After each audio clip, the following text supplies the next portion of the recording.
Welcome, everybody, to Generation Dan, the only podcast where the millennial is killing the podcast. Wait, that doesn't make sense. If anything, we're the only thing propping it up. My name is Atlas Novak. I'm your millennial. Who else is here with me? Oh, I'm Dino the Genetic Marvel, and I apparently hate everything. That is my deal. And I'm okay with it. And our guest today is the infamous, the fantastic Mr. Caleb Mcduff. How are you, sir? I'm doing all right. I'm happy to be back talking about old guy shit. Although it seems we kind of want to talk about some young guy shit today, which means that I can actually like kind of articulate and relate to you like on a human level, which makes me feel better. I feel like Do we still have the clip? Ooh, that's a great question. Okay, hold on. First, Jim Eaton, good morning to you, Ter. And he sent us money, which gets us a fancy little poster. Oh, wow. Here. You get a little atlas. Fancy atlas for your treat, okay, sir? Teddy Roosevelt, that was the costume. Listen, I don't have it. I'll be honest with you. I've lost so much because we transitioned to another friend started using. We moved from one producer to a different producer, and now I lost a whole bunch of stuff. But trust me, I do search for it because it is, yeah, it was a great clip. But yeah, no, it's this is the thing is so we're talking about things. What is it? The things that generations ruined, or how are we? No. Specifically, like how the media tends to dunk on whoever the young people are. Yeah. At any particular time. So you might have seen the discourse about like the Gen Z stare. That's not new. And all the stuff where it's like you remember the millennials are killing this, blah blah blah. We're going to talk about a few of those today. We could do all of them, but we would be here until the sun explodes. So I picked 3 for the millennials, and then for the Gen Z, I got the one about the stare, and then 2 others. Do you know you were supposed to get some for Gen X, which might be hard? Well, so Gen X, like Gen X has the benefit of being the prime time for like the internet started, and they're like, oh, this is great, and then ruined it clearly, right? And now things are trying to fix it, but it's like essentially like even Gen X was the first generation to experience higher tuition costs, so student loans started to become a thing. What was the other one? Music festivals. Only generation to buy property, which is fucking awesome, dude. Like, look at us young guys. Like, I don't think that's a thing that we can ever get to really experience on a Gen X level is owning property. So that's really awesome. It is. And like for me, I remember buying property and I was like, yeah, I was in my 20s. I'm like, yeah, I'm good to go. Right. Let's do this. And then like I had bought more property when I was in my 30s. That's all gone now. But ultimately, it's this whole thing where I'm looking around going, oh, you guys have all lost your mind. Right. Like it's all, oh, we got a lot of people watching. Hello. Dragon Ball Z fan. Welcome, Jackson. Jasu, sure, that's a name. Josue, wow. Nam, hello, Jimmy. Baby boomers, we messed everything up. See, this is the thing: is baby boomers there's 3 generations before, like of process, right? So one generation makes stuff, second generation tries to hold on to it, third generation just pisses it away. Okay, this has been the natural order for the majority of existence through time. So you have the silent generation, which had bigger problems to deal with, right? Yes. It was like, I don't have a toy. Be like, try not to get shot, you little shit. Like that was. Yeah. So yeah, for silent generation, for people who are like, when did that happen? That's between the greatest generation who fought in World War II, and the boomers. So they're in the middle where like their childhood is during the Great Depression and World War II. Kind of a hard time to be a kid, I think. It's not. Yeah. And then like their parents are like, fucking get out of here. I'm like trying to make sure we don't starve to death, you know?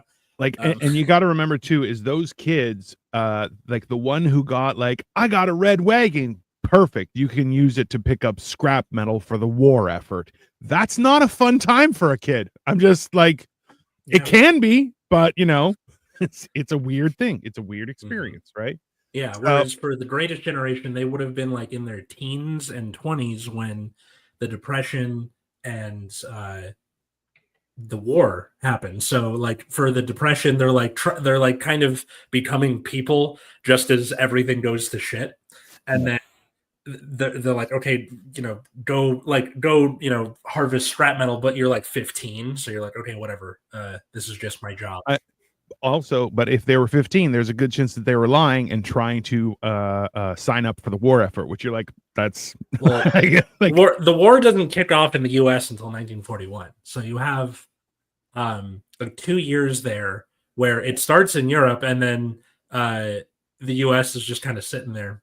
We do like lend lease and stuff like that, but we're not like fully like putting into the war effort. Yeah.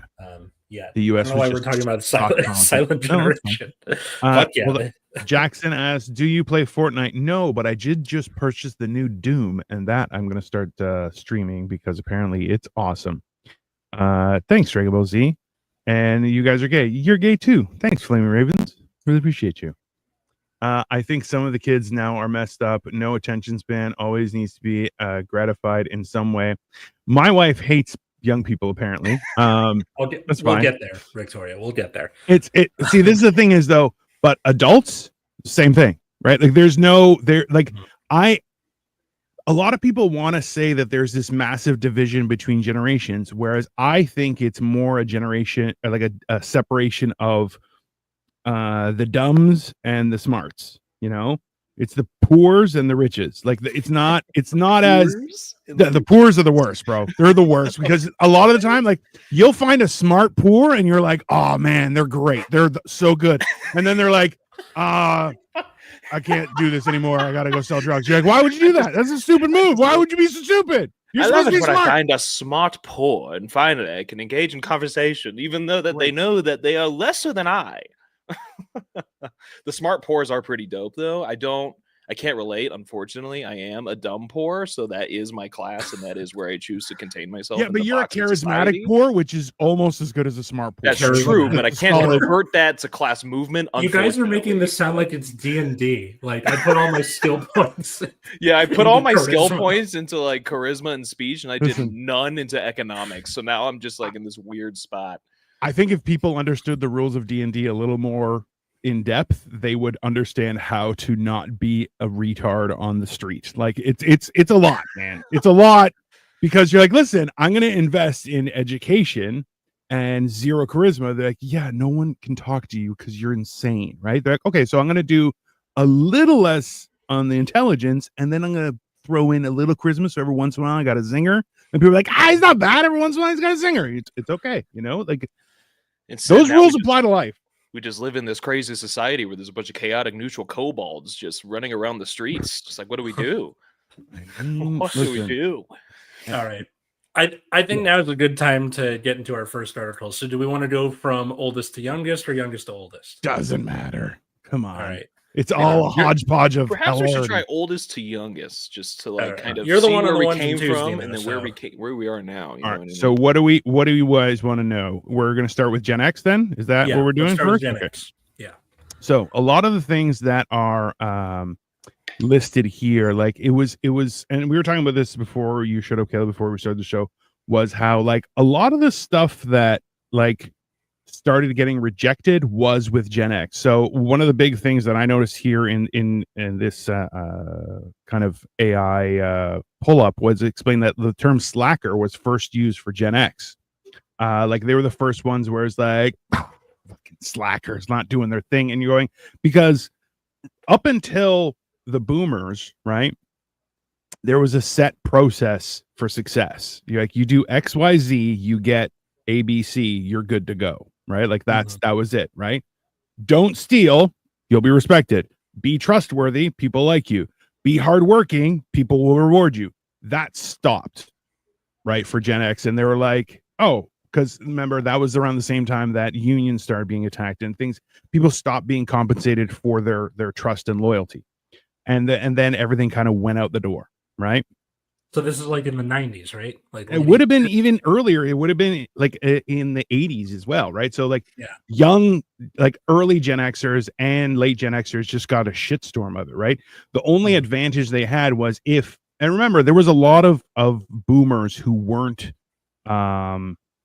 like they weren't smart, but they did all the stuff, right? Like I personally had clients, I remember, who were now in the process of gifting their kids their children homes because they had just worked at their job, got rewarded, used the money, bought more houses, and they just did what they were supposed to do. So now they had this empire of properties, and they're like, okay, well, I'm going to help my kids. And those kids were functionally not equipped to deal with a conversation, let alone workplace, right? So you had all these people who are like, now I have $1 million home, and this is $1 million home in the 90s, right? Which is now like a $2.5-3 million home with like land and stuff like in the city. This is through the 08 crash too. Where yeah. Yeah. And that's this whole idea where like a lot of boomers, like a lot of boomers had kids and didn't understand that, you have to be supportive of your kids. And then the ones that were supportive of their kids, those people, that was me, had a great time. You're like, oh, this is the best, you know? It's like, oh, my parents helped me with my first down payment for a house. Hey, if something happened, I'm like I got a brand new car when I turned 18. Why? Because that was for my dad, for him, that was an achievement. He's like, showing how I help my kids is an achievement on me, right? But then you had other people who were like, nah, good luck with that. You're just gonna die a loser. And you're like, that's not helpful as a parent, but that's what they would do, right? You damn slacker in your video games. And you're going, oh, apparently that's an entire industry that if you got in early, you could be a king right now. So like, and it also goes through like a lot of okay, I'm going to read this out because it's traditional music formats is what is called. It's under cultural shifts and transformations. So AARP Arrow states Gen X is often credited with the Reese's peanut butter cupification of pop and hip hop, meaning what they the embrace. Fuck are you talking about? I've never heard that terminology. Neither have I. And I'm like, what is that? So this is for people listening or people watching. If you want to read the full articles, I'll have them in like the description or the show notes. Yeah. You can go check them out. This was Google AI pulled up an overview of all of it. And essentially just brings up quotes. So this quote is actually from, let me see here.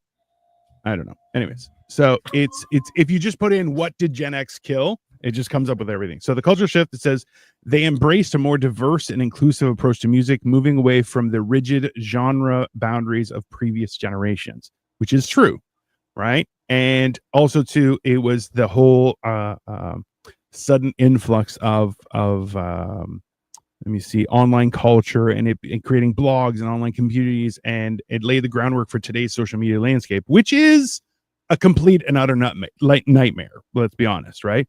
Also, too, like there was a big thing where, and actually, I'll be honest with you. So I'm going to a music festival later, I think this month, and I'm like, I don't know why we decided to do this because I really want to see it, but at the same time, I'm like, is there a chair? Is there going to be somewhere I can just hang out? Because I don't like being around people much. Not any festival that I've been to, but they, and that's maybe you just like pop a squat and just like kind of, you know, take a couple of fat doinks like in between people's kneecaps or something. That's what I do at festivals. I mean, like I become a boulder. That's the problem. If I squat down like that, people are like, "Hey, look, it's a table." I'm like, "Nope, it's just I'm a person. That's rude." So it's one of those things where, but that's the other thing is that like. Music festivals weren't like they were around, but they were kind of like few and far between before Gen X. And then now it's like that's a huge thing because literally every weekend we have a music festival during the week, like a school night. What are you talking about? And that's also because you're like, oh, that's because people work day in, day out every day. There's no day off for everyone. Everything sucks, right? So now you have it. People are just like, yeah, there's a concert every day of the week. Just, you know, and also one of the big things was comedy. It helped create alternative forms of comedy and experimental styles of comedy. And I'll be honest with you. So like the new Naked Gun came out and Victoria's like, I've never seen it. And I'm like, oh, so we just watched the first one and now we're halfway through the second one. And she's laughing her ass off. And I'm like, yeah, because it's hilarious. But also, Tell me what she thinks when OJ Simpson shows up. Oh, she doesn't care. She's what is she gonna say? She's like, oh, that's that guy. That's the guy that really likes Ford Broncos. Half of the time when we watch movies, it's hey, that guy, because we don't know who it is. You're like, it's just a face that we know, right? So yeah, no, it was like watching it, you realize that you're going, Naked Gun wasn't just like, it's a bunch of slapstick humor and puns and plays on words. It still has a plot, which I'll be honest with you, a lot of movies don't right now. Like where you're going, I don't understand what's happening. Like, what are you guys doing here? This doesn't even make any sense. So it's like, Victoria says, I say that a lot. Hey, that guy. Yeah, that's fair. Little fish, you need to repent for your sins. Yeah, so do you. You need to grow up. I think you need to grow up. That's what she said. Baby boomers should be Generation W, the first baby boomer president. I mean, it's not a bad vibe. People would see Dino and panic because there's a I'll be honest with you, that's not the first time. I've been led into places to be like, oh, security goes over here, and I'm like, I have a ticket. I'm just here. Yeah, I'm just hanging out. And they're like, you're not security, and I'm like, are you hiring? They're like, well, no, that doesn't work that way. I'm like, okay, well then why are we having this conversation? Leave me alone. You know. But yeah, so like Gen X, this is the problem, is that Gen X had this weird divide where people whose parents weren't dog shit had a great time growing up, whereas a lot of people, like, that's when parents started to turn dog shit, right? There's a lot more divorces, there's a lot more separations, there's a lot more situations like that where, like, and I don't want to say that, well, you know, because people weren't shunned for their decisions, it became embraced, and you're like, no, that's not really true. Is more so people were just like, all right, whatever, just keep on living, and you're like, that's fine too. But then it resulted in that, like, kind of a norm where a lot of people just kind of were like, well, that's just how it is, and you're like, it wasn't always like that, right? Like the idea of a lot of things kind of just there being, maybe, I don't want to say so far as there being a hierarchy or a moral code that everyone kind of had, kind of started to disappear, at least when I was young, where people are just like, no, some people are just dog shit, and you're like, oh, they have no principles. You're like, nope, not a one. You're like, oh, all right, and you just moved forward, right? So it was a weird time for sure, but like, and also I tried to look up articles, I'll be honest with you, Atlas, and the only article that I came up with was, people may hate Gen X, but they'll never hate Gen X as much as Gen X hates Gen X. And I'm like, that's also very like accurate. Yes, more accurate. You're like, yeah, you can hate me, but I hate me number one. Okay, you can be number two, but number one is this guy. You know, so yeah. I think basically what you were saying is like, how exposed to lead paint were you? The level of Did you leave it on the wall, or did you take it as chips? You're like, no, it's a nice snack, you know. No fault divorce became legalized in the 70s, which means that I think there might have been just like couples where people wanted to leave each other and couldn't if you were the woman, and then now you're able to. So the whole like half of all marriages end in divorce was true at the time. But now, when people say that nowadays, they're wrong, because the statistic is somewhere closer to a third, which is like a lot better. And it's significantly higher for, like, so people who are second marriage, it's higher. Third marriage, higher. And you're like, listen, bro, if you can't get on the second try, marriage isn't for you. It's fine. It's fine. There's still a lot of ladies out there that just hang out 2 and 3 times respectively, going great. Just going really well. Yeah. You're the oddity where you're like, I'm married happily, and be like, oh, okay, well, disgusting. How dare you? I am incredibly happy in my marriage, but like, I could still fuck it up. That's like, it could happen. Hey, we just celebrated 10 years. Trust me, you can always fuck it up. There's no. That's sitting on my shoulder, being like, you have to do better than your parents. Don't fuck it up. We're like, just try to be a good husband.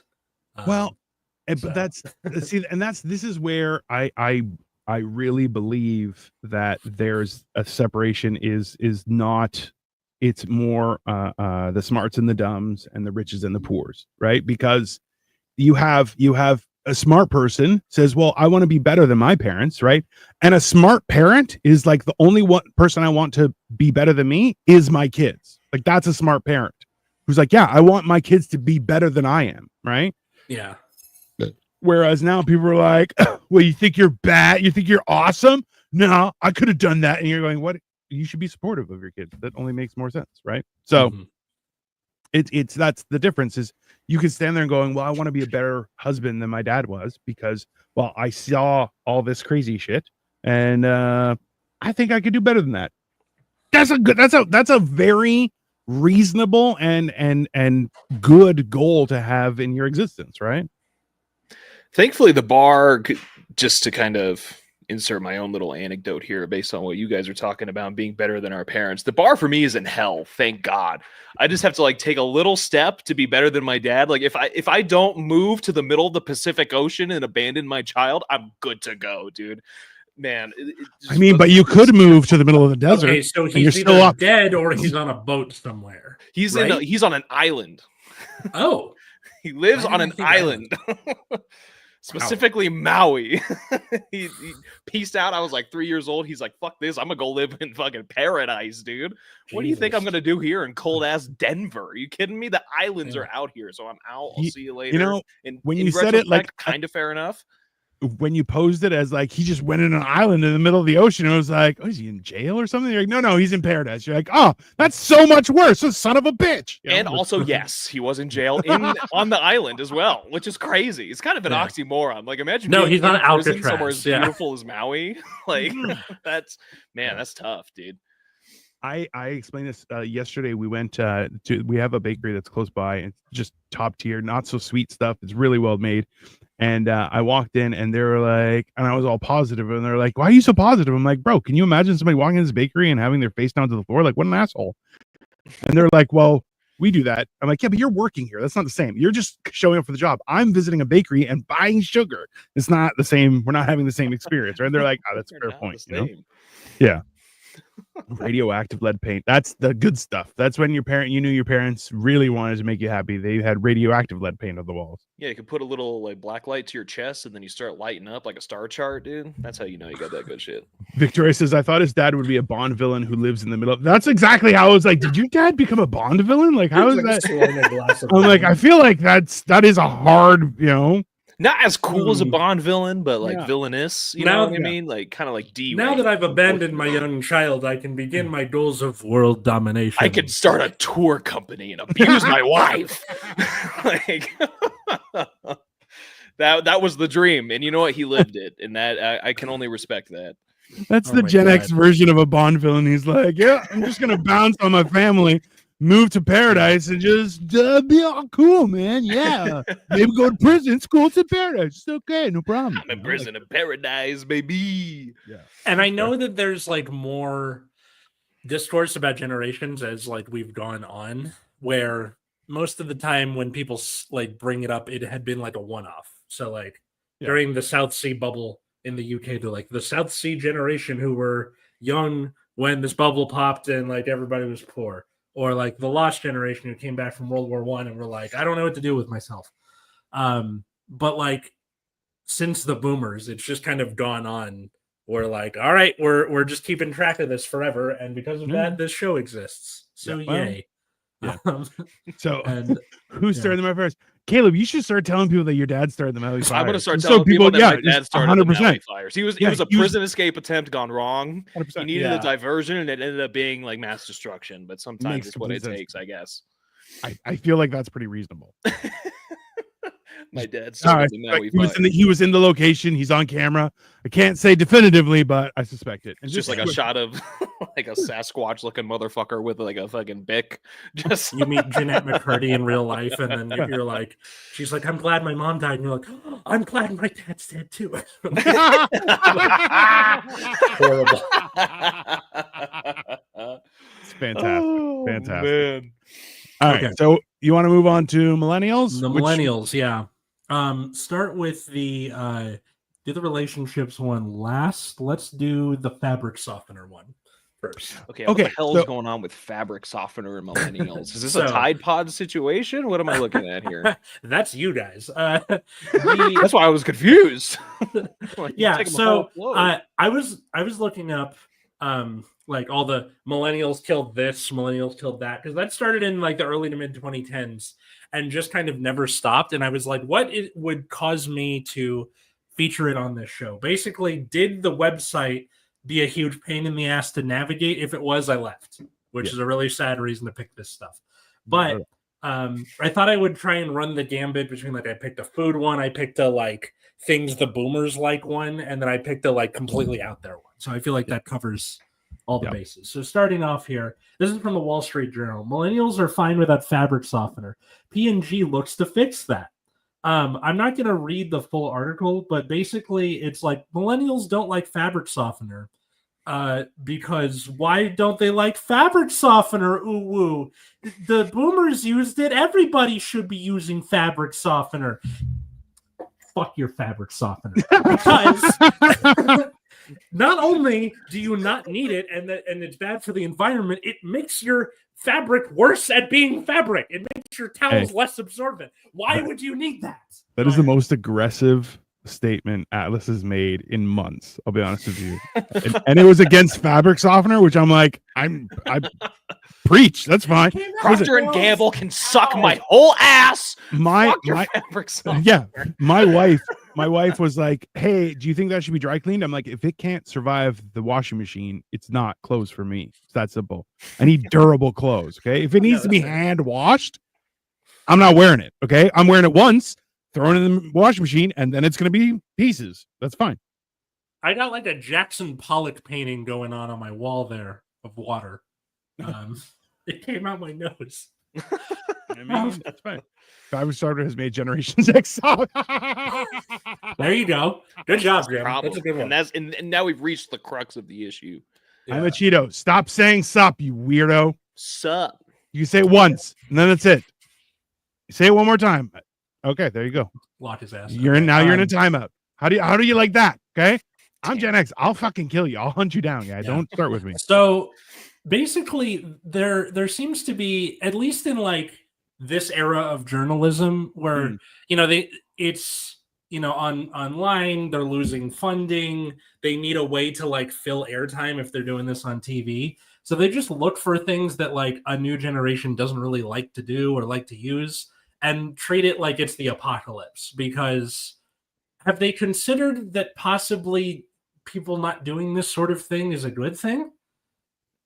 Hey, without fabric softener, people have to buy less clothes, putting our third world slaves to the Jim. Totally. Yeah, like, hey, it's this whole idea that like the assumption is if it's for sale, it's probably useful, and that's gone.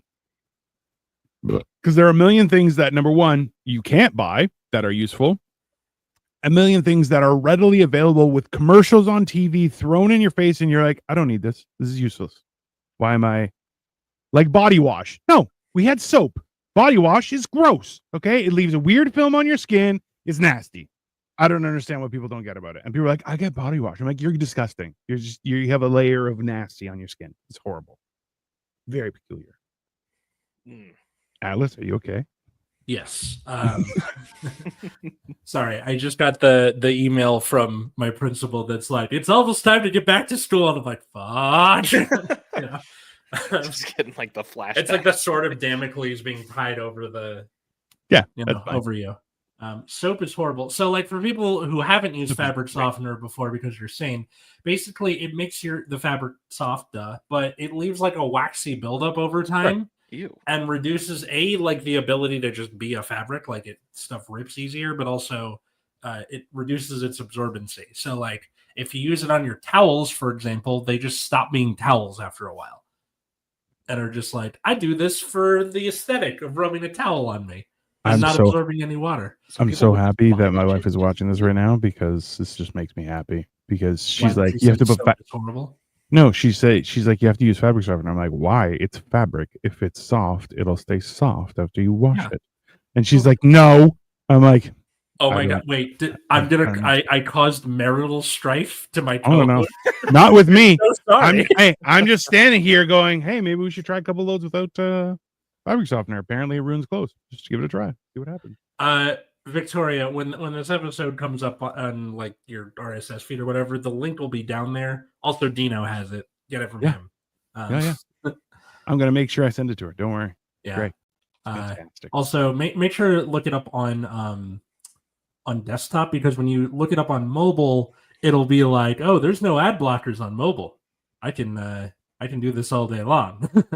Yeah, it's ridiculous. I will say I've tried to pull up the article just to kind of get some context and see what we're talking about here. And the Wall Street Journal has put it in paywall jail, and they said they won't release the files until I give them $100 a week. So, unfortunately, which is ridiculous. I managed to find it because ad blocker, and then it's like, we noticed you're using the ad blocker. Would you like to turn it off? And I say no, and then let me keep going. So yeah, the Wall Street Journal has the Epstein files, but I need to give them money before they will put them out to the public. So unfortunately, it looks like we're going to have to stay in the dark on this one for a while. Okay, yeah, that's basically the gist of it. Is like, why don't they use fabric softener? We like fabric softener. Yeah, and no one's saying you can't use it, but why do I? I think this is one of the big things for between generations is like, well, it's good for you. You're like, okay, but you said it's good for you. I don't think it's good for me, so I don't want to use it. And they're like, but you have to because we said so. And you're like, no. That's where that stops. You can do whatever you want. As soon as you are trying to force me to do something, we got a problem, right? If there's anything that, like, my dad was a doctor. If you would like to hear more about my dad, there is a playlist right here on our YouTube channel called The Aspen Chronicles, where he was a guest for 3 times. But he's a retired doctor, and he was telling me that like everything you learn in med school is obsolete by the time you leave med school. Yes. And part of being a doctor is having to. What's happening to Atlas? His robot programming is failing him. Understand, and new shit came out. They heard me say Epstein files, and they started like trying to shut the shit down. I know. They heard that. They're like, he's talking about fabric softener. Oh no! Hit the button. Oh no! Hit the button. Talking about P&G. Yeah, absolutely not. Right. So like, for example, nowadays they can do heart surgeries by like cutting open here and going in through the top instead of having to like rip open your chest cavity. And he was like, that is something that I could not imagine when I was an intern in the 70s.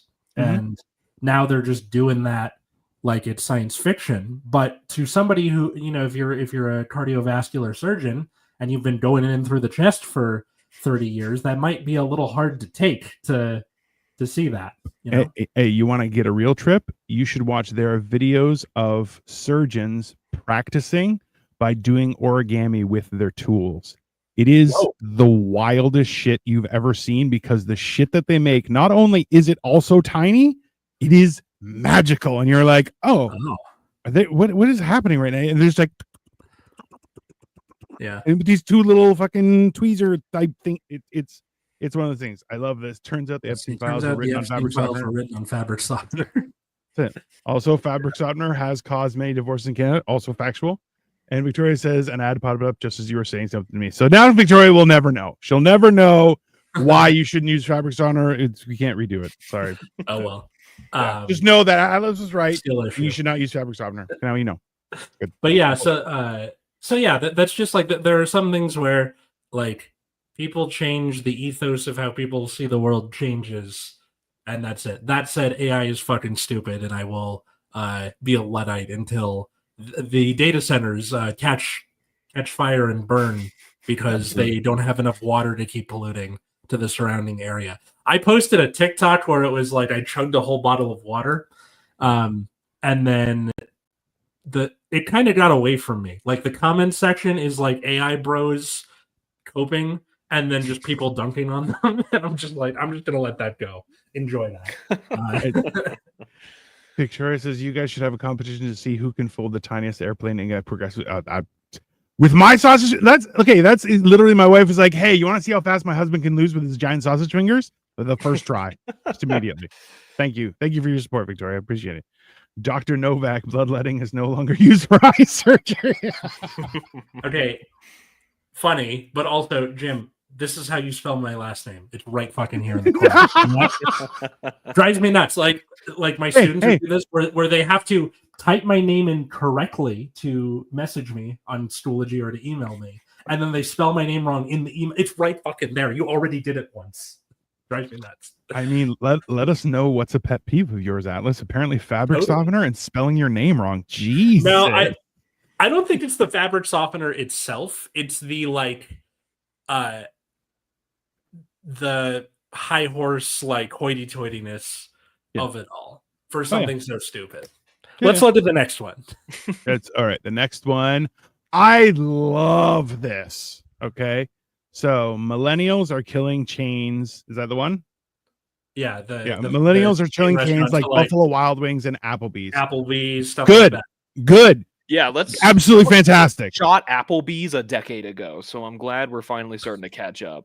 I mean, this one's from Business Insider for people who are curious, but the idea of McDonald's as a franchise, and so if you follow me on social media, everyone, you would have seen I was just on a trip. I went through Asia. We went to a few different places. Every place I tried a Big Mac combo because number one, I'm a Big Mac before Big Macs were Big Macs. That's a start. Number two is a Big Mac should be the same in every country. And I'll tell you this much, you know where it's the worst?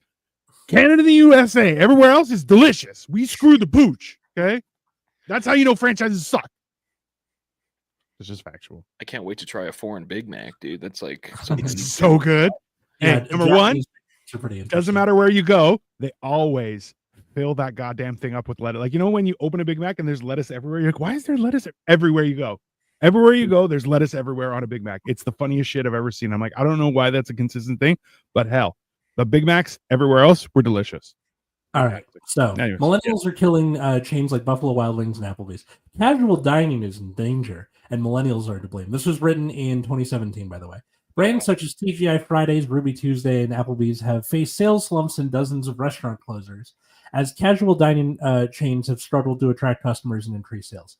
Quote, casual dining restaurants facing a uniquely challenging market today.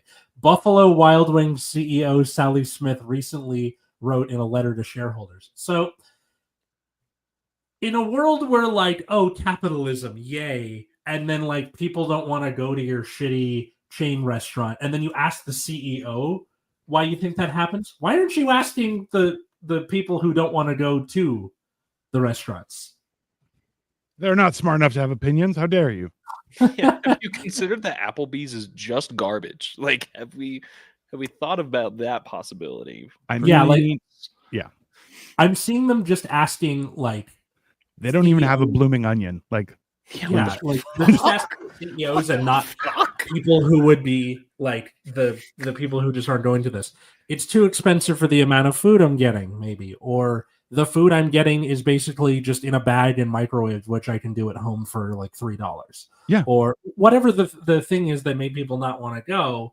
And I don't want to prop up a corporation that is underpaying its workers. Any number of reasons. Yeah. To not go to this one. This one I don't have as much sound and fury as I did with the fabric softener. I mean, okay, but let's this is the thing is a restaurant used to be like a family enterprise, right? And to this day, if you walk into a Chinese place, okay, and the menus haven't changed since the 70s, and there's a little kid doing their homework at a counter, you're in for a fucking treat. I'll tell you that whatever you order is going to be delicious, okay? Whereas when you walk in and someone goes, "Hi, welcome to Applebee's. How are you today?" You're like, "Oh, I'm getting spit." I have multiple pieces of flair on my overalls. Office Space joke. I'm the host because I have the most flair. You're like, that's not an achievement. It's not a thing. We beat our union representatives with a telescoping baton in the kitchen. It's a horrible thing. Actually, you know what Victoria brings a big thing is Florida. So when we went to Florida, there was one thing where I'm like, I like a good burger. Okay. Like I said, I'm a Big Mac before Big Macs were big Macs. Okay. And in Florida, the Burger King, I didn't try McDonald's, but the Burger King was a top fucking tier Whopper. And they also had frozen Coke, which was magical. Both of those things. Everywhere else, I did have Burger King in where? I don't remember where. I think it was in Thailand. I think it was in Thailand. It was okay. It was better than here, but it wasn't as good as Florida. Florida had a Burger King experience that didn't end in diuretic regret. So it gives go to me Florida. some hope to I'd go to maybe next time. Diuretic, do you mean in reference to diarrhea or in like something that makes you pee? Yes, both. Both taps, baby. Both taps were full. We're open for business. Yeah. Hot and cold, full steam. It was rough. Because every poo-poo time is also a pee-pee time. That's science. Let's not forget. It's if there was so he says he means Buffalo Furry, but Buffalo Fury costume sounds anime as hell. I'm here for it. If there was a good Buffalo Fury costume, millennials would love Buffalo Wild Wings. There's a good chance. Yeah. Jim says in Israel, no cheese on Big Macs. Then it's not a Big Mac. It's a Big Mick. That's horrible. Listen, if there was a McDougal's, I'd shop there too. I'll be honest with you. The A is for lactose intolerance. And, exactly. A lot of changes that put gross. Jim's high for ladyboys. Jamo, you know what? You're a bad person. I'll see you in hell. That's how Gen X deals with things. You're a bad person. I'm just gonna walk away. You know why? Because suck on it.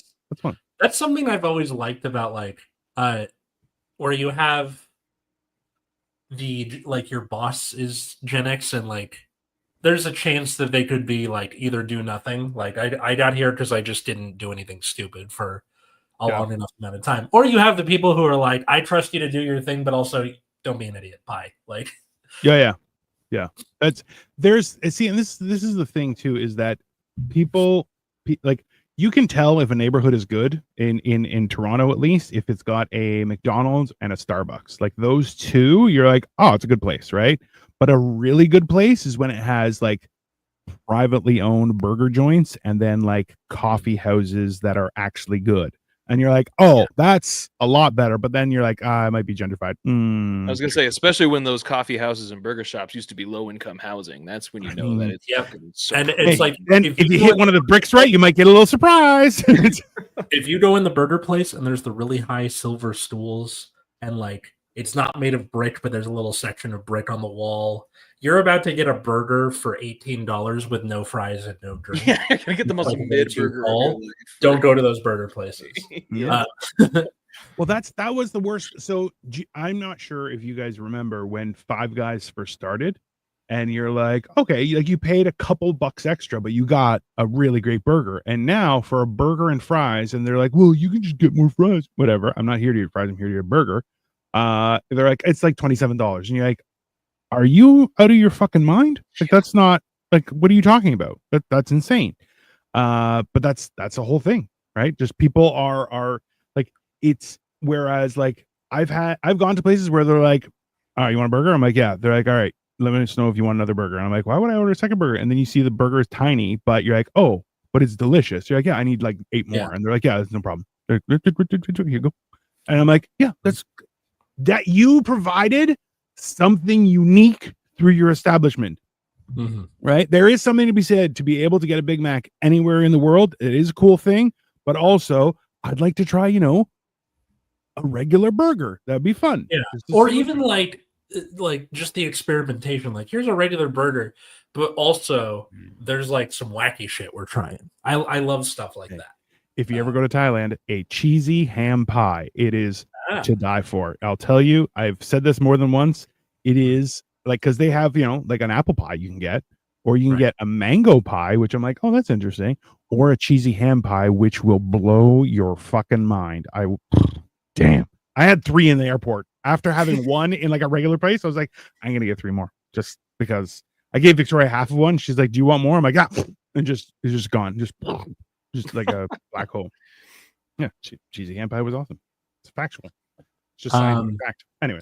All right. Let's take a look at our last millennial one, and then it's Caleb's turn for Gen Z. Oh, yeah. So this one I think is the funniest to me because it's so absurd. Because this arguably has continued for the Gen Z dunking years later, but also I'll get to it. This one comes from she knows, and it is millennials are killing relationships, and we should be concerned. True. Hey, honey, since we're married, I've apparently killed relationships as a millennial, and I guess we just aren't married anymore or something. I don't know. You better hope she's not home, or otherwise she's going to kick down that door and beat the crap out of you. And I will deserve it. Yeah. Quote, the hookup culture has been on the rise for the last several years as more millennials come into adulthood. However, now it seems to be threatening the most basic form of commitment, the relationship. While many might have thought hooking up was just a passing young adult phase, like belly button piercings or drinking Red Bull and vodka to stay up all night. Okay, put a pin in that. Experts are saying that it could be here to stay. Relationships and emotional commitments may simply be too much to expect from the, quote, want it right now generation. It's not entirely their fault, though. Many grew up in a world where technology made everything too accessible. They can maintain friendships with old camp friends living halfway across the world just as easily as they can order Chinese food at 1 a.m. via an online app. 1 a.m., my ass. Everything closes at 9 now. And now that dating app has been similarly technologically streamlined, arranging for a late night, no fuss rendezvous is no different. So basically what this boils down to is like, why buy the cow when you can get the milk for free bullshit? Like it's not bullshit. That is factual, sir. The fact is that statement, while horrible, is proving to be true. But what if I love the cow? It boils down to millennials aren't being in relationships anymore, and when are they going to buy engagement rings? That was another article I considered, by the way. When are they going to buy engagement rings or plan million or several $1,000 weddings or divorce lawyers? Why isn't that going to be a thing? That's basically what it boils down to. So this is the thing, though, is that so like all of those things are buying fancy rings, spending a buttload of money on weddings and all that kind of stuff. Yes, those are dog shit elements that are completely unnecessary. However, having a stable have you guys met a guy that is a full-on hoe? Like he's been run through. Oh yeah. It is so uncomfortable because you're like, don't touch me. Don't shake my hand. Just stay over there. Yeah, it does. It just sounds exhausting, and a little exhausting for sure. Yeah, lots to keep up with. I have to have a Rolodex in the year 2025. It's weird. And that's why I'm like, listen, it's. And I love when people are like, "Oh, it doesn't affect men." Yes, it does. Yes, it does. It's the amount of and like I don't want to seem like I'm some sort of a prude, even though I helped save myself from marriage. That's regardless of the fact. But it's like the fact that people have made it where it's no big deal. You're like, oh, it's a big deal. It's a really big deal to the point where I'm now second guessing like remember how like untouched tribes would see a camera and be like, no, don't take my picture. It takes part of your soul. You're like, that shit might be true. I don't know. Everything's getting weird. And I'm like, it's all of it. It's just proving factually that you're like, okay, because people are out there, like they have a good relationship. And then they're like, yeah, but I just need to get laid. So I ruined my entire 10-year marriage for just some sex. And you're like, you have children. Happen. I disagree with what you're saying about one upside to the millennials and the Gen Z is I think there's less stigma on just like having not polygamy, but sleeping around or whatever. That's not a good thing though. That's proven to be very bad. If you use protection, I think it's fine. But here's just so you know, the universe blocked you out as soon as you're like, no, it's fine. Apparently, the universe says no. Is that to the point where we're living with roommates for most of our adult life until you live with someone that you're dating. Millennials didn't kill the relationship. We got into relationships because we love the person, but also there is a undercurrent of like the best roommate roommate is your partner. I love that the internet is holding him back. Like, yeah, He's trying to. And it's like, no, that opinion is not happening. And also, Jim's like, Caleb, the cow does love you, but he is a boy cow. That's not. Damn. And I thought maybe it was weird that there was 6 of them as well. I thought that was a little weird, but genetically engineered. I missed all of that. Like, everything froze up. Yeah. Okay, so yeah, you as soon as you were like, no, it's fine to have hookup culture, the internet was like, absolutely not. Stop him from talking, and nothing came through. Right. It was the funniest shit I've ever seen. Let me try that again. So, because what this article fails to cover is that millennials are kind of perpetually like living with roommates. Yes, it's too expensive to rent and live alone, at least at this stage in our life, in the early 2010s, and there's still the culture of like, get the fuck out of my house when you're 18, which is slowly dying off in the modern day, because everything's too expensive. But the best roommate is your partner. So people will be like, I would love to get in a relationship where I love someone, and then also we can split the rent or the mortgage. So this is the thing is remember, there was a time when you would rent a room and everyone used one bathroom at the end of the hall. Okay. Right. So the idea of having roommates isn't this new thing that didn't exist, right? Of course. But what is new is, we'll be roommates and, maybe a little sex every once in a while. And you're like, no, that's not. But that's the thing is, it's proven, like, just through results, is that, 304 life, man, women, doesn't matter, not long-term beneficial. Short-term, great. Long-term, though, it can be a bigger issue. And that's why you're absolutely right, is, look, finding somebody that you love to be in a relationship with, fantastic. This is a great system. Okay. It's a lot harder. And also you have half of the population who are literally just staying there making stuff up and be like, look, it's one of my go-tos. You laugh at it every time when I tell people like, how'd you meet? I'm like, French Foreign Legion. And then I walk away. Why? Because that shit's hilarious to me. It's such a good comeback. I use it myself too. It's great. It is. If you ever want people to forcefully mind their own business, it is the greatest thing, because they're like, oh, really? And then they just start talking about it. And you're like, I'm going to go. Right. But that's that whole thing, is that it's never been easy to find someone you love and to spend time with them. It's a lot of work, and sometimes doesn't go anywhere. Right. Yeah. And then also, like, we just got a comment that said, we see a lot of the latest kids comfortable not having relationships. Guess what? That's the same thing the article was saying 10 years ago, which means that this article isn't being like, it's real. They're killing relationships. They're just 21. But I don't think that they're killing relationships. I think that they're ill-equipped and they don't have good examples of good relationships either. So every time that they say, like, think about it this way: if you grew up in a family where parents were constantly fighting and at each other's throats, or where you had siblings who weren't kind to each other, because look, siblings will be unkind, but then you have a parent who's like, hey, stop fucking around, treat each other nice, I'll kill you both. And you're like, all right, well, we're gonna pretend to be nice, right? So it's that whole idea where people have this idea, they're like, I don't want to have a family. Have you seen how dog shit these people are that are my own blood? Absolutely not. And because I was one of those people too. Like, when, in my early 20s, where I was like, I just saw, I just had come out of seeing like my parents' divorce. I was like, I don't want to do that. And here I am 10 years later, and I love it.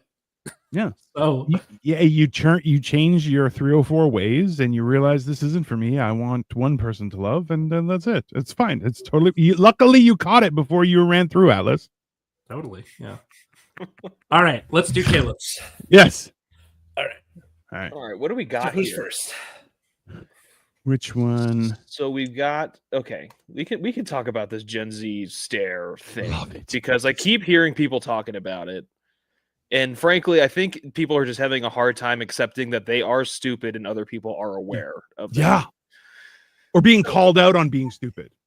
Yeah. So from my understanding, because it's people basically complaining that like they're at Starbucks and then they ask for like something absurd or ridiculous, or they're being rude, or what other myriad of reasons that people would have to like have disdain toward another person, and then they're being met with like just blank I mean, basically, they're just saying with their eyes that like you are a dumb person, and I don't even want to glorify what you're doing to me with a response right One of now. these, right? Essentially, what's saying like. Right, where like your eyes kind of roll back a little bit, and you have the Your half eyes kind square of, up. or you're just like blankly looking, like you're trying to calculate if this is a real human being in front of you or not. Like, there's no way this is a real person, right? Like, this person just said this to me. Like, this is happening right now. But can we just give the examples? Was the first one is I've been asked to make somebody's iced tea less cold. Okay. How do you do that? Wait a little while. Darn. Blow on it. I don't know what you want. Blow on it. Okay. The next one is even better. I've been asked to give them a cheeseburger without the cheese, but keep all the pepper jack of it all. I would jump the counter and start beating that person up. Okay. That is the most. And you know what? I'll be honest with you. I've heard people say weird shit like that. And I just look at them going, what's wrong with you? And they're like, what? And you're like, what's wrong? Like, are you okay? Because you're not making any sense, right? At the same time, I had a friend who ate fruit salad and blew on it like it was soup. And I was like, did you just blow on your fruit salad? He's like, I wish you didn't see that. I'm like, well, that's going to live on forever. Sorry. Add more pepper. It's not. No. It's the pepper jackery. Okay. It's ridiculous. Yeah. It's I don't know. I don't understand why people have a problem with this, or why it's like a phenomenon. Like, maybe people are just waking up to the idea that like young people are increasingly aware of how just dog shit it is, especially in like a retail environment. As someone who has worked, I've worked at McDonald's, I've worked at grocery stores, I've had to interact with customers on a regular basis, and my girlfriend still does. And like some of the stories I hear are just like, frankly, I'm surprised like there's not fights happening every day with like some of these psychopaths. Absolutely. So I mean, the fact that you're just getting blankly stared at and is causing you to kind of stop and think like, maybe I am asking for something really stupid right now. I don't know why it's a thing. Maybe old people just need something to talk about. I don't know. That's a fair conclusion, sir. What's up, Joey? Yeah, no, that's fair. All right. I am a firm believer that the Gen Z stare is people realizing that I'm dealing with an absolute moron and I don't know how to respond. No, it's not. It's definitely not at all. It's literally just like, I bet you guys got the same thing when you were young, like in the 90s, where they're just like, these young people are giving me this, or like rolling their eyes a lot, right? And it's just like, it's just part of fucking being young. I don't know why they're like tying it to Gen Z. I did the Gen Z stare as a millennial like, I remember doing the fine, whatever, like just that's not new.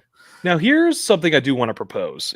That's not the Gen Z stare, but it could be more. Now this is something that I experience a lot, and I have a couple of friends that also experience it. I don't know if it means that I have some kind of diagnosed mental disorder or if it's a generational thing. But when someone like says something to me, sometimes it'll take a good like couple seconds for me to register in my mind that something was just said to me. So like someone will say something to me, I'll be like, what? And then I'll immediately respond to what they said. Yes. So it's like, why are you asking me what I just said if you already like heard me? And it's like, well, I didn't hear you, but then I did hear you. It just like I had to load what you just said in my brain for a few seconds. And I think that could be a result of the constant brain rot. That could be something. You know what? A lot of people do that. I've done it myself. I go, huh? Oh yeah. And just like, yeah, okay. I just got to catch up. But it's I don't think it's necessarily a brain rot thing. It's more so that people talk funny, and you're just like, that doesn't make any sense. You're like, hold on. Okay. Oh yeah. I got it. Could be, but it happens to me a lot. Like it happens like just normal people to ask me a question, and like the first pass through, I get nothing. Like someone will ask me a question or like say something to me. I need to hear it a second time almost every time for me to actually grasp what is being said to me. Yeah. Which is strange. And it is something I've noticed, and I don't know what it is. Listen, it's not the first time. And I'll tell you this much is that people say weird shit constantly. And I think it's also a chance that it's you realizing how heinous the shit that they just said to you was. It could right? be. Because also in retail, people say insane shit, right? They're like, hey, True. can I get a cold drink but with no ice? You're like, Yeah. That's, Put it in the freezer. that's what makes the drink cold, idiot. And they're like, I'm not an idiot. You're deaf. And also, I think that pause of pardon, or I'm sorry, what did you say? Is also you trying to make it so you don't, reach over, grab him by the hair and just smack him down and be like, hey, you need a reboot. Just But a lot of the time it's also like someone will just be like, hey man, I got a good question for you. I'm just like, what? And like, oh, I just got a quick question for you. I'm like, oh, okay, go ahead. And then they'll ask their question. I'm like, wait, what? And then they ask it again. And I'm like, I feel like I'm annoying this person so much right now. I'm so sorry, dude. Like, I have even worse is just like people mumbling, right? Where you're just like, hey, I have a question. And I'm like, yeah, what's up? And they go, what was that? What? Can I use the bathroom? You're like, oh, okay, yes. Yeah. Next time, enunciate. Yeah. My problem is when people turn around. So they'll be like having a conversation, be like, yeah, so I tell him,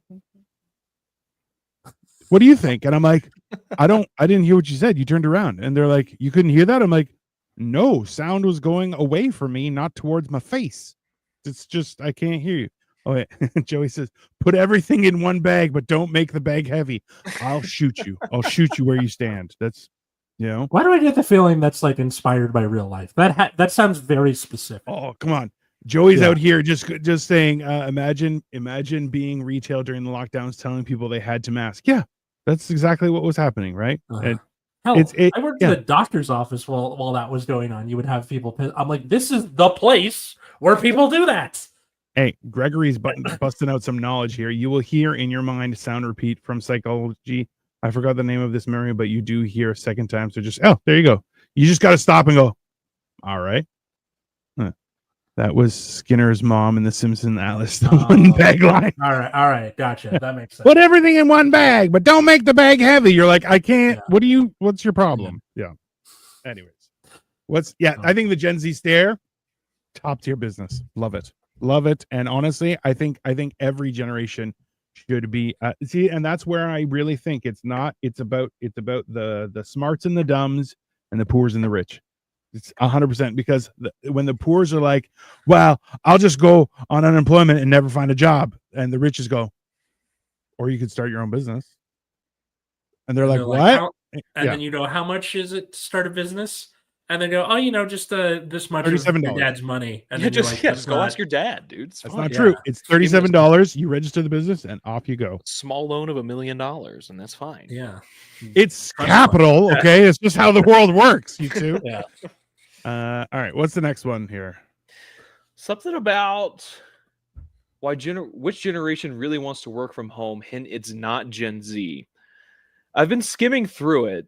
My immediate gut reaction is to call bullshit, because I know me and all my friends would be like, if we could just have a job where we work from home and like we just get paid to do like IT, that'd be sick as hell. Right?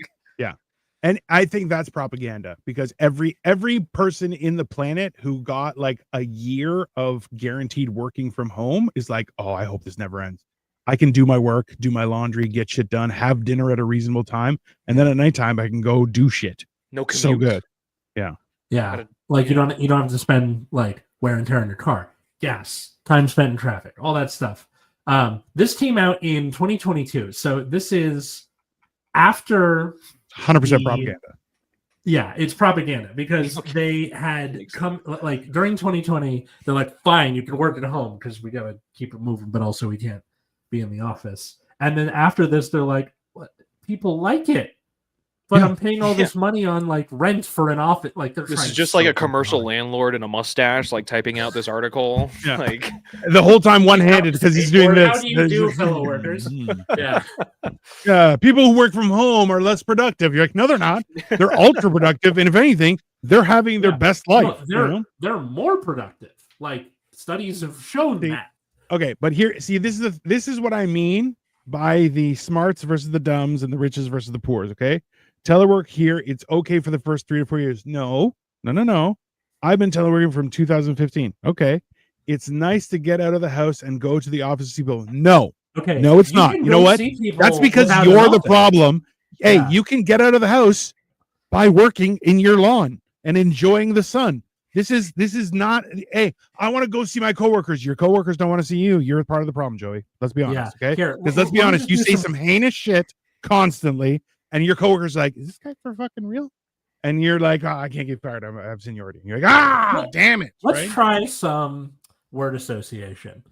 Office pizza party. Fish in the microwave. Company softball league. If those 3 phrases didn't make you want to immediately punch a hole in the wall, you're the problem. Hey, it's the same thing. Okay, I like hybrid environment, honestly. That's fine. But that's just because you have to get like, so this is what I've ultimately heard. Because I remember in the beginning of the pandemic, do you remember how many people were like, I hate my house, I hate my kids, I need to go back to the office. You're like, yeah, those are your kids and it's your house. Those are all you problems that you fucked up. And now you're going, oh, why is this all fucked up? Because you have to work at it, right? Yeah. Wanting a hybrid environment, it's an excuse to be separated and have things to do. Or you could create a family environment that you don't want to hate. Yeah. And like what really made me sad was you had like some people, like people who were living in bigger cities. Yeah. And they're like, I want to move where my community is, and they moved to smaller towns or like back in the same town with their family where the rent was cheaper, but they were still getting paid that same amount. And then they were like, you have to move back here or just like lose your job, or people responded differently, but it was just really sad where like people were starting to, there was like a collective catching of everyone's breath of like, holy shit, I don't have to be in this constant treadmill of capitalism. And then, people reacted differently of like how they responded to the return to office thing. But stuff like this, the propaganda of like people love working in the office. Oh yeah. The children yearn for the mines, and the Z's yearn for the okay, the children do yearn for the mines, though. That is a fair point. Let's be reasonable here. Yeah, hybrid is good. Sometimes there are things that you can only do. Listen, and that's fine. Like, go into the office, have a meeting, and then go home. Because listen, that now if you have to have the ability to, I gotta go into the office for a meeting, good. Now you're not during rush hour traffic, it's midday traffic.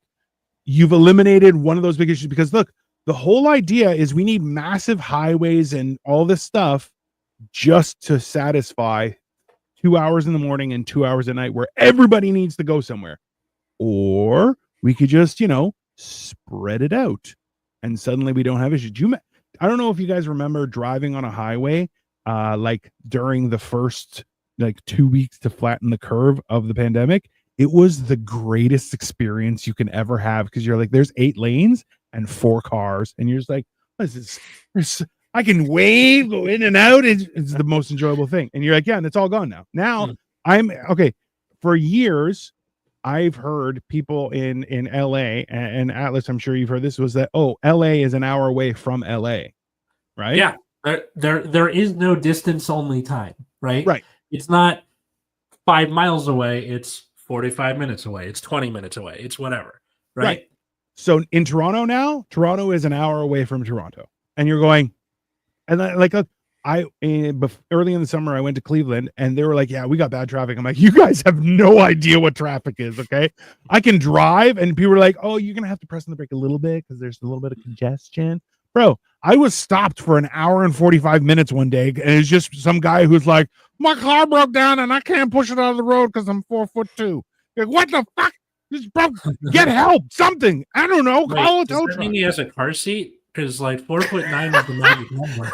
He did have a car seat. It was also a very small car. It was weird. He had like those extender pedals and everything. It was pretty cool. Yeah.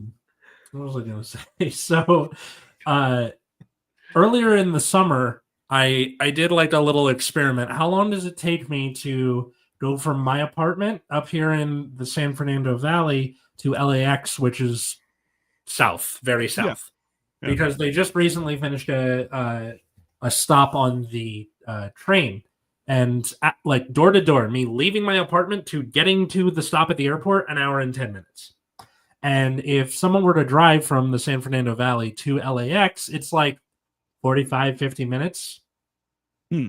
That's pretty worth it, in my opinion. Like, I didn't. You don't pay for parking. You don't pay for parking. Gas. Is the subway or the train, whatever you're using, is it accommodated for if you have luggage and stuff?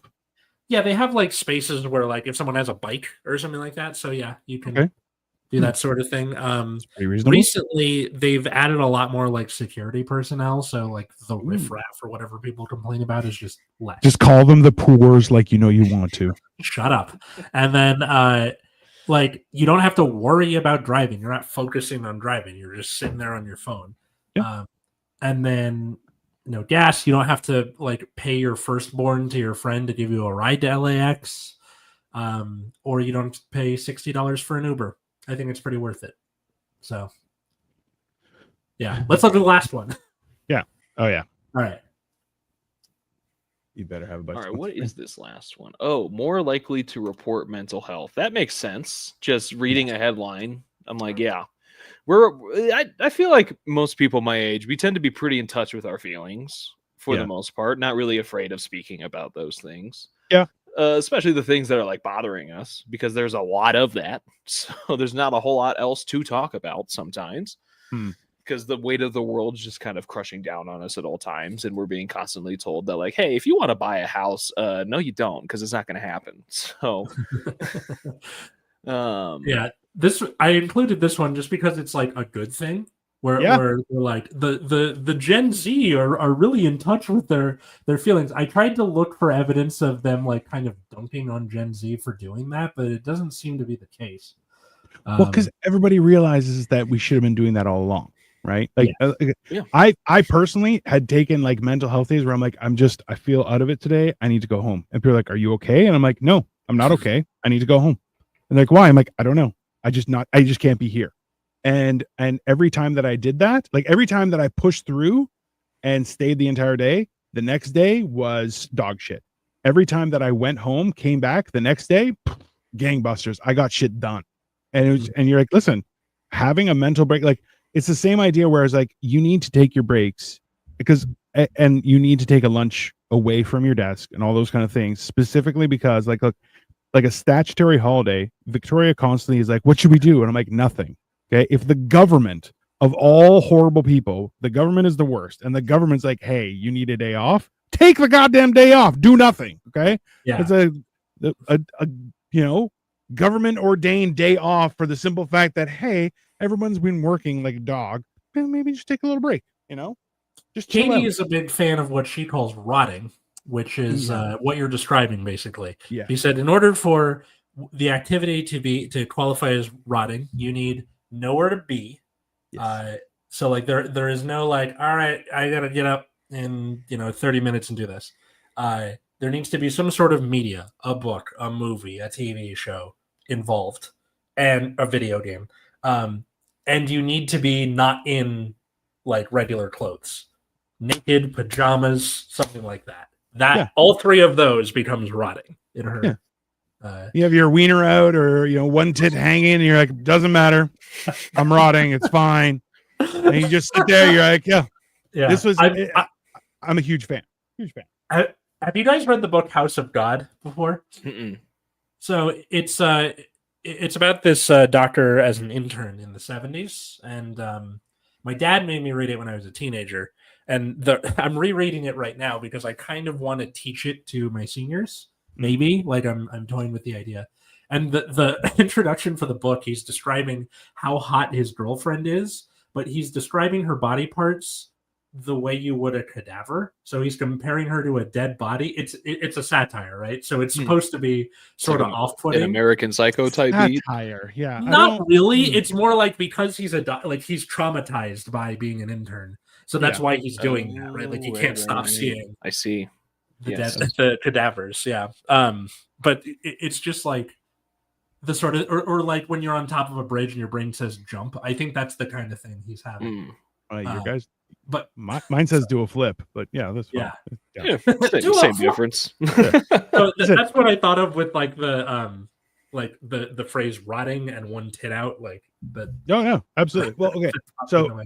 Gregory, you've been dropping heat. I love it here. He says the worst part about getting therapy because of your parents is you get better, but your parents never get therapy. So I had this thing, that's a good one. Yeah. It's a great one because like so often, Like there's this statement where the idea is you never meet someone twice, is because every interaction you have with them, they will be a different person, right? Because you have different experiences that are separate, and so on and so forth. People change.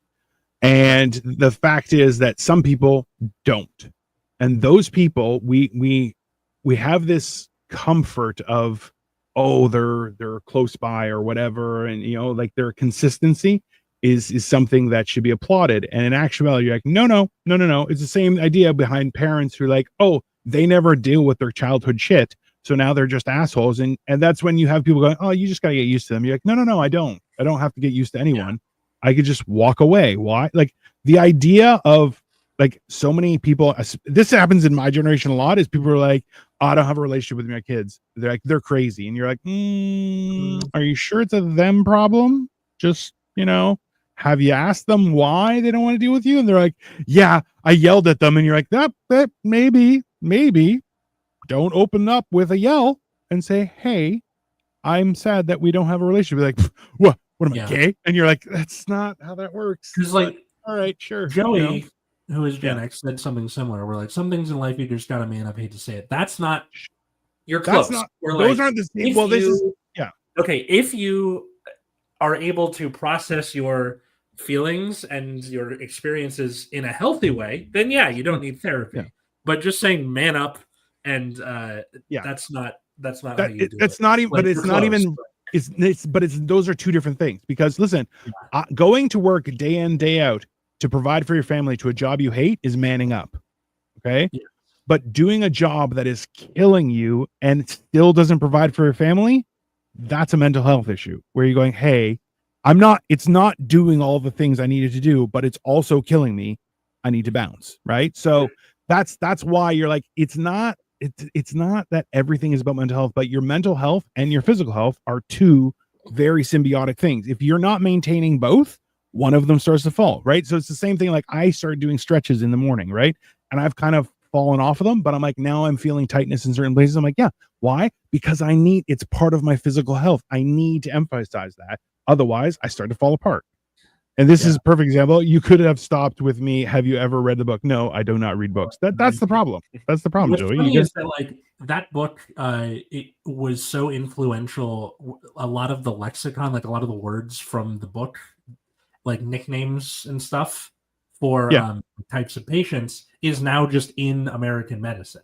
So like a word, Gomer, was an acronym saying "get out of my emergency room," and it just means old people who are a huge pain in the ass to deal with in a hospital. Like if you watch Scrubs, they say Gomer, and it's because of this book. It's a good book. Get the audiobook, Joe. It's good. Work smart, not hard. That's not a mental health issue. It's a common sense. Common sense is a mental health issue, Joey. That's what you don't realize. Okay. And that's why it's disappeared, is because people completely abandon their mental health. And then you're going, why are these people who have no common sense? Yeah. Ta-da! And I think for a generation like Gen Z, who I'm teaching the tail end of, and Caleb is at the front end of, you guys were kind of set up to fail, just like we were. Oh yeah. Oh yeah, baby. And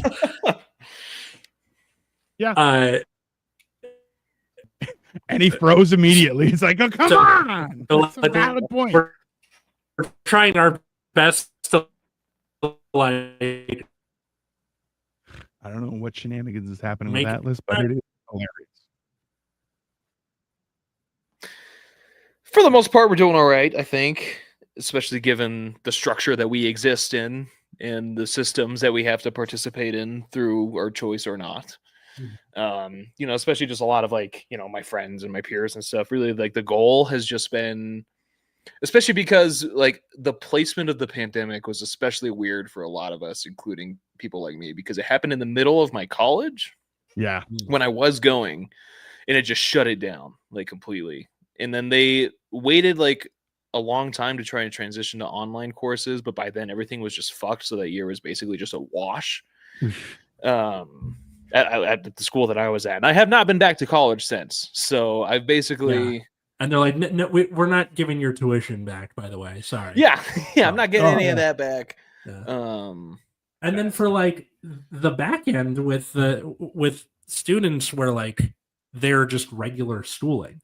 Like right now, I'm teaching kids who are in middle school when it happened, and like slowly that'll heal as like we get further and further. We're like, I was in kindergarten, whatever. Yeah. I bounced back. And then after enough time, just won't have been that kind of sort of issue. But like I do like a media literacy unit, and I asked my students like, what if you have kids, would you have given them the same freedom on the internet that you did?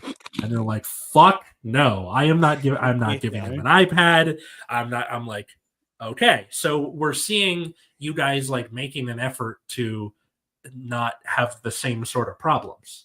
Yeah, absolutely. Yeah. Because I think we're starting to really like come out of all these years of growing up with all of these things and like starting to really be able to take a step back and like, okay, what is the effects of all of this now? Yeah. Like with our like super plugged in nature to being online, especially for me, that's kind of manifested in like, I'm kind of terrified of social media now. I'm not going to lie. I don't engage at all anymore. I haven't posted anything in years. Yeah. I don't really, I can't remember the last time I left a comment on something. Like the idea of having like it's basically like exposing myself to like the entire planet is terrifying, and I don't want to do that. And I feel like a lot of my friends feel somewhat similarly, where they treat social media very much like an arm's length now. Yeah. Like they're not super deep entrenched into like engaging, but I still interact with it a lot in the sense of like I'm consuming a lot, but I don't really like pump anything back into it. You know what I mean? Yeah, like it seems like you guys went back to the whole like crazy username thing, whereas by the time like for the millennials, like MySpace, Facebook, they're like, whatever, my name, it's fine. Yeah. And then like that's not good. The only way I can exist online is behind an anime girl. Like that's the only way that I can feel safe engaging. YouTuber generation, Dan. Yeah. I find it hilarious how we have such different opinions on this, because for me, I'm like, I would use my name. That it's me. Why would somebody else use my name? That doesn't make any sense. Like I have such a unique name that you can't like, unless you're in Greece, you're not going to find another Dino Bledsoes. This just doesn't exist, right? So like, even the idea of hearing someone with my name, I'm like, what kind of fuckery is this? Like, I'll immediately be in shock, right? So it's that idea. Whereas for me, I'm like, no. I also post constantly me just rotting with a tit out and just like, life, and I'm happy to do that shit, right? So it's such a different experience for all of us, right? That remember that 70s show, the kids became the parents. I mean, yeah. I love that 70s show. That 90s show was okay. It was me. I haven't even watched it. I don't think it really had anything new to say. I had that one guy from that 70s show on my show. That is a very loaded question. Which one? The one in jail? Or yeah, I really hope. Or one of the other ones that deserve to be in jail? The Scientology one? No. Yeah. Topher Grace and no, even the parents like kind of said some dumb shit. Topher Grace is the only one who got out squeaky clean. And he's a weirdo. Like you look at him, you're like, that guy. Oh, sure. Yeah, you watch Spider-Man 3 and you're like, there's something deeply wrong. Right? Yeah, this guy is, yeah. You quit that 70 show for this? Whatever. Yeah. And then all the other news comes out and you're going, oh, he was protecting his mental health, I guess. That's okay. I kind of get it. Yeah. He was the smart one, actually. Yeah. He figured it out. He was running from deviance. Oh, fair. I guess the question is for people watching or listening, what's the dumbest article you've heard about your generation? Leave it in the comments below, or just say what it is. Millennials are killing this, Gen Z is killing that. Thanks everybody for watching and listening. Caleb, where can people find and follow you? Nowhere. Maybe on the street center, dude. Find me on these show up and we'll talk about it.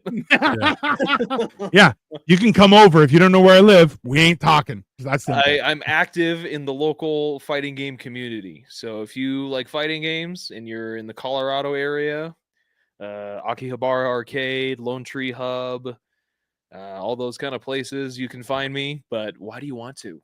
Hold on. Caleb, are you saying that where you live has an active like arcade culture? Because I'm sold. It's evolved since probably what you were familiar with, like back in like classic arcade. But it is still, Hey, there's an old school bar arcade that is here, and I went with my nephew, but he's only a couple years difference than me, and we showed up and I played NBA Jam and I destroyed him, and he was just like, "How are you still good at this?" Because when we were young, I had it at home, and I would just decimate him. But he was also a lot younger than me, so I'm like, whatever. And then now, as old people, I'm like, my knuckles hurt, but I still just boom shakalaka. It was great. It was the greatest thing ever. All right. You can follow us at Generation Dan wherever fine social medias are found, or follow me at Atlas Novak, NOVACK, Jim, wherever fine social medias are found. I mostly do stuff about like having epilepsy or being a teacher. And a lot of that has musical references in there, including the AI one where I chugged the bottle of water. So, check that out, or check out my other show, Nexus at Night, which is a weekly stream at 7 p.m. on Pacific on YouTube. That is about trading card games like Card Fight Vanguard. So go ahead and check that out. How about you, dude, my good sir? I'm busy rotting actively. I am basically like Frankenstein, just sewing on new pieces. I'm like, yeah, it's fine. Let it fall off. I'll get a new one. No big deal. But yeah, that is my existence. I am, as you can see, I got a new fancy desk. It does this. It goes down. It goes, hold on. There, it goes up. Oh, we got motion. Yeah, it's very exciting. Which I specifically now have to start building Lego to make it have purpose. So that is the ongoing thing. I bought more Lego and more Transformers while I was in Hong Kong, which my wife was like, yeah, and then I still had to carry everything home, and I'm like, oh, this is not a good decision. Nice. But yeah, so I have a ton of stuff that I need to start working on. So follow me right here. There's Dino the Genetic Marvel right there. If you can't read that, we're probably not going to be friends, so don't worry about it. But in the meantime, have a wonderful rest of your Sunday. And when does this come out? Is on Friday? August something. I don't know how to math. August 8th is when this comes out. There you go. And listen, stay tuned. I have my birthday's coming up soon. You'll probably see me drunk on some social media, or who knows? I may just do a flip. We'll see. Who doesn't want to see that? I mean, listen, I'm an acceptable amount of fat for public environments now, so it should be entertaining. In the meantime, enjoy the rest of your Sunday, everyone, and have at it. Later. Bye, folks.